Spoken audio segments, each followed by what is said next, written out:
How to write a drug intervention letter. You know, for the longest time, interventionists, including ourselves, would write the formal intervention letter. The introduction, the middle part of how they're, making all these mistakes and affecting you, and then the simple request for help. We don't do it like that anymore, and it's been a game changer. What drives addiction, what drives their fire, fuels it, I should say, isn't so much the substance use. It's the reciprocation of pain. Addicts and alcoholics in their core blame every other person, place, or thing for their problems in life, starting with the people who love them the most. When you attack them in an intervention letter with somebody who thinks they know what they're doing, like unfortunately most interventionists just following the television show protocol, it backfires because you're just fueling that narrative. You have to bring them back in and own what role you've had in the demise, but at the same time taking away their ability to hold you hostage for the problems that they have. So the intervention letter is extremely crucial. People are like, they say to me on the phone all the time, well, you're just going to write the letters. And if it were that simple, then you should just write your own and see where it goes. An intervention letter is profoundly impactful. When somebody sits across from you and reads that letter, talking about all of the things in life early on that they miss about you, and then goes into the second part of the letter where they discuss how they have maybe made mistakes, and how they will do things differently, and how they acknowledge the pain. But at the same time, sending the message that they won't let that continue has a profound impact. Even our interventionists, when we changed our letter format, they were astonished at the increase in people who accepted help and the volatility and the intensity of the intervention. Because the person on the other end of that letter is waiting for that. They're waiting for that attack, and it never comes. How you write an intervention letter is you don't write it by yourself. It is a very structured format that you can't just throw down on paper and think you're going to pull it off.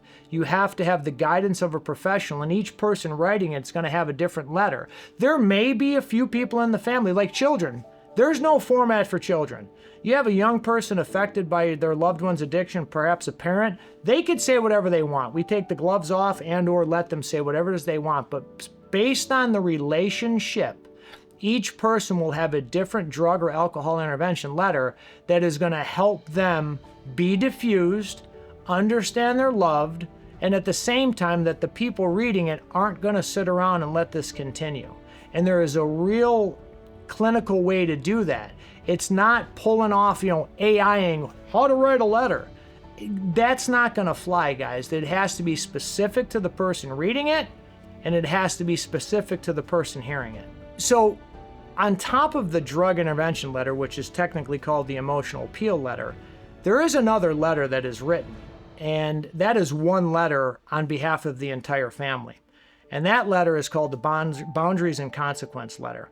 Now, in our intervention manual, we have examples of an emotional appeal letter, and we spend a lot of time putting that together. Again, specific person writing it, tailored to the person hearing it based on the relationship and where everything has gone.